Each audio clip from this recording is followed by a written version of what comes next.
Bonjour, oui.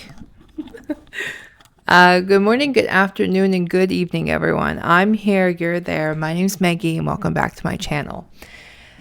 So, in honor of how things have went this past week, and it being my birthday today, I decided we're going to do something fun, something funky, something fresh.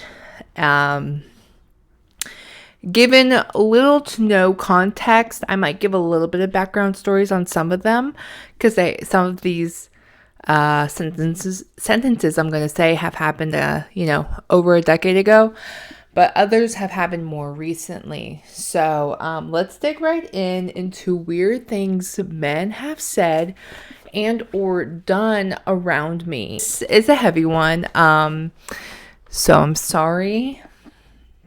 I'm not sure if I should do trigger warnings because I don't want to give any spoilers. So, if you're just sensitive to anything and don't feel like being reminded of any sort of traumas you may had, maybe this isn't for you.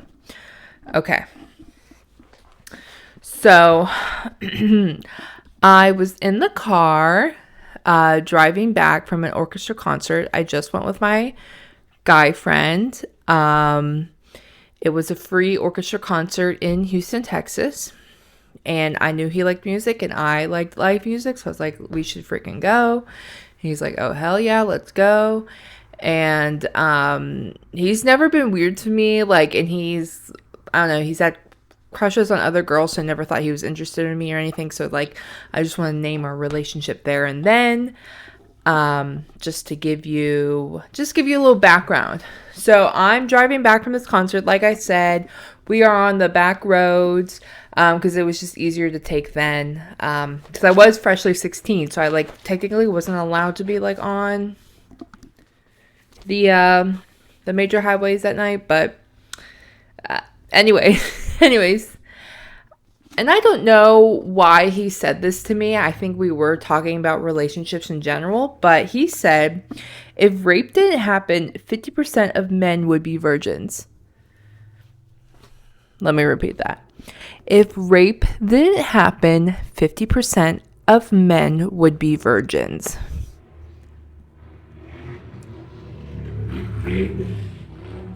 That, I don't even know.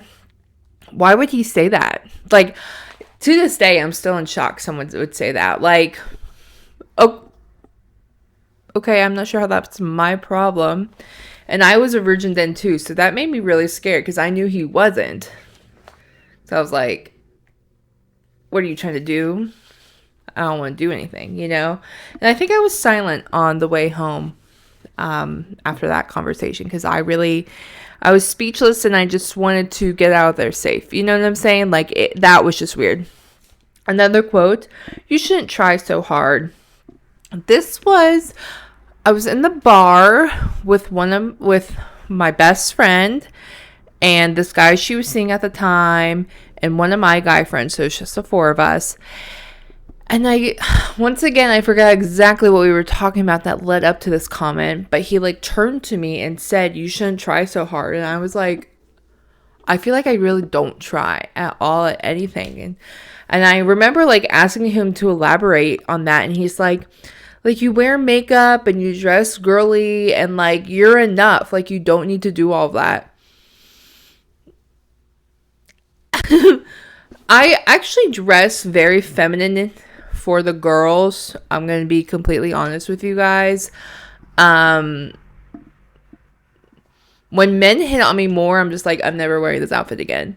But when women compliment me, I'm like, okay, this is in the rotation. That's just me personally. And I've always liked to do my makeup. Yeah, some days I don't like my face, but majority of the days I wake up and I see my plain face and I'm just like, she's beauty, she's grace, and we're going to enhance that, So I don't, I was really just kind of insulted by that because what do you want me to do? Get on your level and not do anything, I don't like that. This was back in college. This was a wild quote. You were the type of girl that would say thank you if you got run over by a car. This guy also like beat me up. I'm not gonna lie. I'm laughing because I'm uncomfortable. But in like out of context, even in context, like why would he say that? And I think at the time we were talking about like what we liked um as a romantic partner, not necessarily as a relationship partner, if you're catching my drift. Um, and then he said that, and I was like, no, I wouldn't. I actually like to be respected at the same time. I'm just like letting you know my boundaries of everything. And he was like, no, I think you would. And then I should have ended that whole thing right then and there, but I didn't because, excuse me, next time he came over, he beat me. And then I never talked to him again after that because that was just weird. That was weird. And that's a whole nother story that obviously I'm not telling. But, all right. Oh, when I was in high school, freshman, by the way, I went to a brand new high school, so we didn't have a class of seniors yet. So it was only freshmen, sophomores, and juniors. And, bright-eyed and bubbly, excited to be in high school and all this other jazz. And I'm a student athletic trainer at the time, so I deal with football, soccer, softball, girls soccer, baseball occasionally, track and field, like different things, that I'm dealing with. As with the whole team. So during lunch, I eat my lunch and everything, and I'm walking with my friend. All of the sudden, I feel someone grab my ass like a chunk, and I turn around to see who it was. It was one of the football players, Brandon Shoemaker, okay, and he like smirked at me, and I was like, I don't know how old he was, but I think he was held back a couple years. And like, I just remember feeling so violated because that was like, I remember I wore white shorts that day. And they were like cargo shorts, but they were appropriate for school in Texas. Okay. And I think I was wearing like a navy blue top, but like, it was like a t-shirt still. Like, what I thought I dressed very conservative in high school. Okay. And when he did that, I felt so violated. I like just clammed up, and I'm pretty sure I dissociated the rest of the day because I did not know what to do. And then later on in practice for football, I requested not to be with the group that he was with. And my teacher was like, okay, yeah, that's cool. That's fine. You can be with the linebackers. And that's who I ended up staying with. Anyways, somehow it got around. I don't know. I didn't tell anyone because I was just embarrassed that that happened to me. And I get like it could have been worse, but that was like my first experience of any sort of contact with a man, really. Like I didn't like date anyone in high school. So, like it was just ew. And somehow it got around. And so one of the older trainers who was like in the same grade as him was like, and I remember she announced this in front of the whole training room. So there's like athletes there and like all these other trainers. And she was like, did Brandon Shoemaker grab your ass today? And I know my face got so red. I don't think I think I started not dry heaving, but like deep breathing. Not hyperventilating either, but like it was just so, I just felt so humiliated, and it wasn't my fault, it wasn't my fault. It was just like, I don't know, that was just a really, like, from then on, I was really weary of men. Like, I don't really like, I like the idea of men. I like what, equal partnership. I love that. But when it came to just dealing with a lot of guys and men, it really, like, I was scared. I was really scared. So, as if we're not going to get more dramatic and traumatic with this. Okay. Oh, okay, I remember this one. So, what I have written on my piece of paper is almost hit me with a sign and then stared at me. So, there's this guy on the bus. I haven't seen him in a long time, but there's this guy on the bus. I would see him kind of like every day for, I'd say, a month. He had these piercing blue eyes. He was tall. He kind of reminded me, like, about someone I dated in college. So I was really kind of, like, turned off by him and just his energy and aura and everything. Like, he really... But, like, anytime I got on the bus, he would already be there. He was probably gone on the stop before. And, like, he would just stare. And I thought, okay, he's just staring, you know, he's not staring at me. But then, like, any position, anywhere I would be on the bus, or it's, like, the back of the front, or, like, to one of the sides or something, like, I would turn just, like, in his general direction, he's staring at me. I was like, okay, that's weird. So I had to get off on on a stop before. And so I get off at the stop before. And to get up to the main street, you either take the stairs or the ramp. And I just, you know, take the stairs or whatever.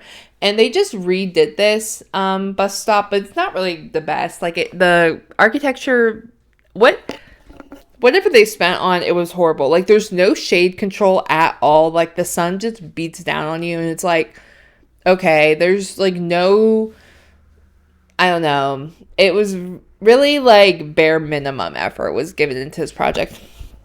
Anyways, there was this sign that says, like, the bus station that we're at the top of the stairs. And it looks loose, okay? It looks wiggly and everything.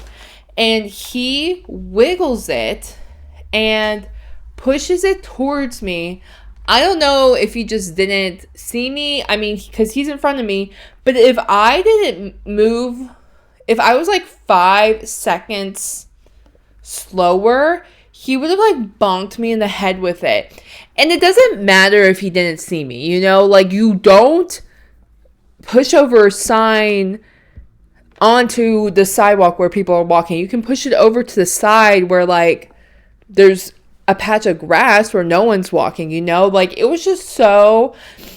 And I literally gave him... I gave him the nastiest look because I was like, you almost hit me, dude. What the heck? You know? And he just kind of, like, he looked scared. Like, I was going to do anything. Like, I just got off of work. I'm trying to go to the grocery store. Like, please, can we keep walking, everyone? And I think after that, I haven't seen him since. So maybe he got too embarrassed to ride the bus. And that's my job. Because I've always wanted, like, bus friends, you know, like someone I see on the bus. We don't necessarily, like, go to work or anything together, but, and then maybe become friends. But he's my bus enemy. Enemy number 1. Oh, this guy told me he did LSD and it taught him empathy. I was like, congrats. That's really a short story. I forgot who said this, but this was definitely in college quote. If I become a feminist, can I hit women? Huh? Like, why is that the first thing you think of? Like, men want to hate on feminism so bad, but doesn't realize that it actually helps them. Like, the reason I wasn't a feminist at first, this was, like, back when I was, like, 14, 15, until I realized that like, whenever you get a divorce, the child custody is so, what's it called? Like, leans towards the woman so much that, like, the dad barely gets the proper rights, you know? And for most times that's good. I'm not gonna lie. But there are times where it's like, okay, just because she's the mom doesn't mean she's the best suited parent, you know? And so that's what made me kind of get into feminism. And there are other male issues, like oh, this is a good one. This happened in college as well. How much to get you pregnant and then abort it? How much to get you pregnant and then abort it? Excuse me? Excuse me, what the frick? I think I stopped talking to this guy for at least 3 months after that text because I was like, I don't know what to say. I don't know what to say.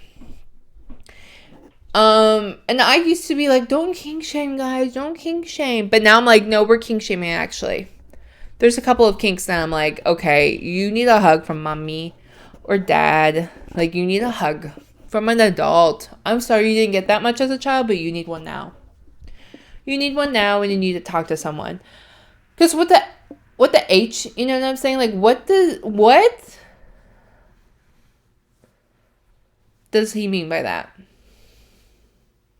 He also, like, wanted to get married and all this other jazz. And, like, I remember, like, whatever, I'll play into this fantasy. I sent him a picture of a ring that was $1,000. And he's like, he said something along the lines of, like, if I'm buying you a ring for $1,000, you better be exclusive to me or something. I was like, well, yeah, if I'm your wife, then I'm committed to you. Like, and at that time, I remember being like, I used to tell my partners, I mean, now I'm in a monogamous relationship, but I used to be like, I'm dating other people. So if you're not cool with that, cool. You don't have to be with me, but I'm just letting you know, like, I'm seeing other people. So, and most of them were like, that's fine. Some of them would be like, no worries, I'm seeing other people too. And I'd always get, what? Men can be desired? Once again, objectifying them as a preservation thing, you know? Anyways, let's continue. Oh, this was a YouTube comment I got a long time ago. I say a long time ago, probably like, last year. But, Maggie, we can finally see you in human form. Huh? I think where I'm like, I bought $5 or $10 worth of psychic stuff from Etsy. That was just so weird to me. Did not like that. And the last but not least, another time this happened in college as well. This guy said to me, you're the sexiest woman I know. Which would be romantic if his girlfriend / my best friend wasn't next to him. And I was shocked. And like, he was drunk off his ass. They both were. And I was just trying to guide them home because I was like, I only had 2 drinks that night, which is a rare occurrence for me. And I don't think I replied to him. And I thought I made that up in my head until it happened again. And one of my other friends witnessed it. And she's like, oh no. And I was like, yeah. So that was crazy. I haven't seen them in a long time. So I hope they're doing well. I'm not going to say who their names are. Sorry.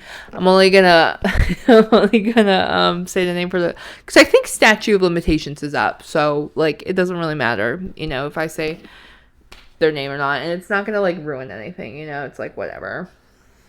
Like, I'm over it, but I'm still a little bit like, when I sense men are behind me, I get very like, okay, what can I punch? What can I grab from the ground and throw at them if they come at me? I'm a bit more protective now than I was. And I thought men were just supposed to be protecting. I thought that, and you may be like, from who? Yeah, from you guys. Why are you like this? Why are you like this? And I'm not saying women are beautiful, perfect creatures. We all have our flaws, right? We all have our flaws. But like, every woman has a story about a man that changed their perspective on men. Okay?